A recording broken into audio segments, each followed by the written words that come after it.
Chapter 1 A Book of Magic. Dawn was breaking in the Frog Creek woods. Jack saw a light shining up ahead. He ran toward it. He ran so fast he couldn't hear his feet hitting the ground. He couldn't feel the frosty winter air. As Jack got closer to the light, he could see the magic treehouse at the top of the tallest oak. A girl and boy were looking out the window. The girl had dark, wavy hair and sea-blue eyes. The boy had tousled red hair and a big grin on his face. As the two kids waved at him, Jack felt incredibly happy. "Jack, wake up!" Jack opened his eyes. His sister Annie was standing beside his bed. She was wearing her winter jacket. It was barely light outside.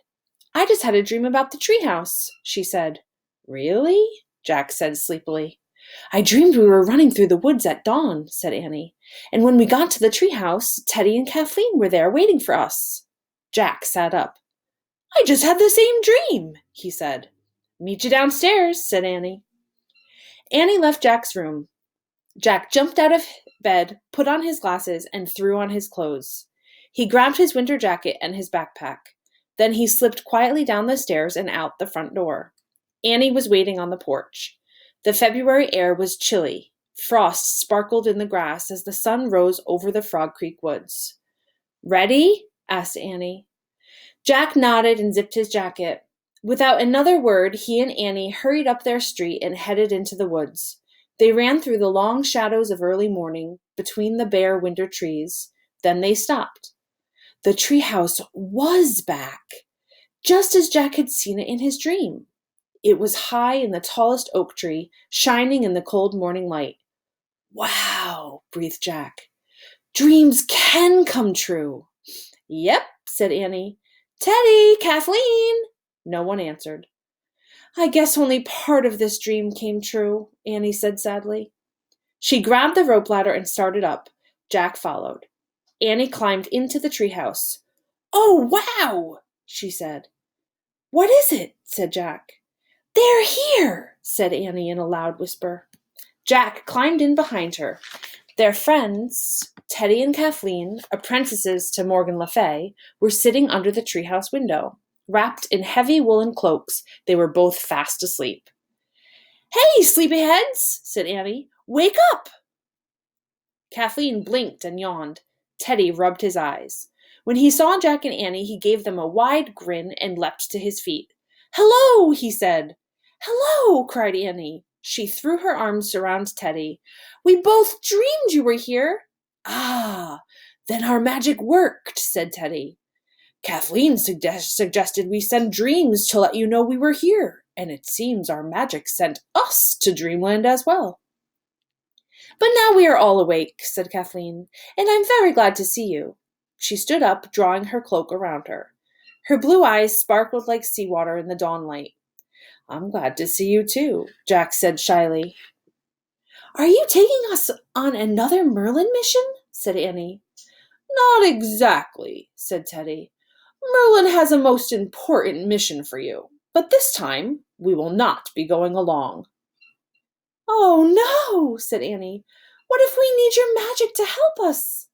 Teddy and Kathleen looked at each other and smiled. Then Kathleen turned back to Jack and Annie. "Morgan thinks you may be ready to use magic on your own," she said. "Really?" said Jack. "Yes," said Teddy. "But Merlin is very cautious about sharing magic powers with mortals, even with two as worthy as you. He is also wary of magic being used outside the realm of Camelot. Nevertheless, Morgan has convinced Merlin to let you prove yourselves. You will be tested on 4 missions." "But we don't know any magic," said Jack. "Remember what I told you on our last adventure?" said Teddy.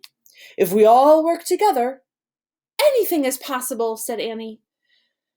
"But you just said you weren't coming with us."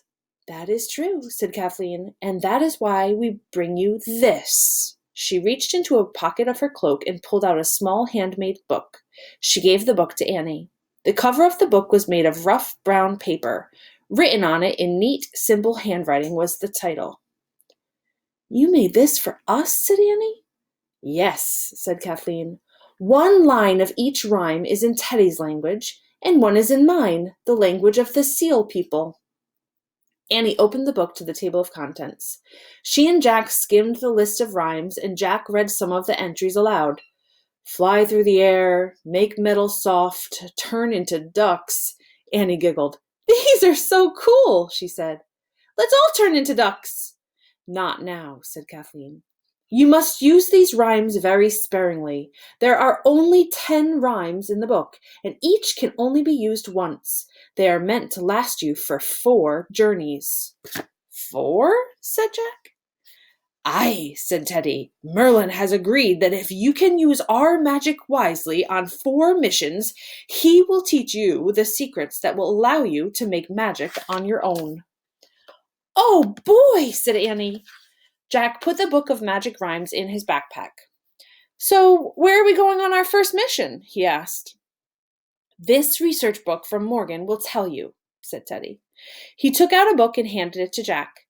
The cover showed a bright, colorful city surrounded by water. Jack read the title aloud. A Visit to Venice, Italy. I've heard of Venice, said Annie. Last year, Aunt Gail and Uncle Michael went there on vacation. Aye, 'tis a city that has long welcomed travelers, said Teddy. But you and Jack will travel to the Venice of 260 years ago. What will we do there? asked Jack. Merlin has prepared careful directions for you, said Teddy. He pulled a letter out of his pocket in his cloak and gave it to Jack. Read this when you get to Venice. Okay, said Jack. He put Merlin's letter and Morgan's research book into his backpack. Wait a minute, said Annie. If we take the treehouse to Venice, how will you guys get back to Camelot? Teddy and Kathleen smiled and held up their hands. They each wore a ring made of pale blue glass. These magic rings belong to Morgan, said Kathleen. They will take us home. Remember, Teddy said to Jack and Annie, follow Merlin's directions carefully. If you prove yourselves to be wise and brave helpers, he will call for you again soon. Kathleen nodded. Goodbye now, she said to Jack and Annie. Good luck. Kathleen and Teddy raised their glass rings to their lips. Together they whispered words too softly to be heard, then blew on the rings. Before Jack and Annie's eyes, the 2 young sorcerers began to fade into the cool morning air. In an instant, they had disappeared completely. They're gone, breathed Jack. I guess it's time for us to go too, said Annie. Jack took a deep breath. Then he pointed at the cover of the Venice book. I wish we could go there, he said. The wind started to blow. The treehouse started to spin. It spun faster and faster. Then everything was still. Absolutely still.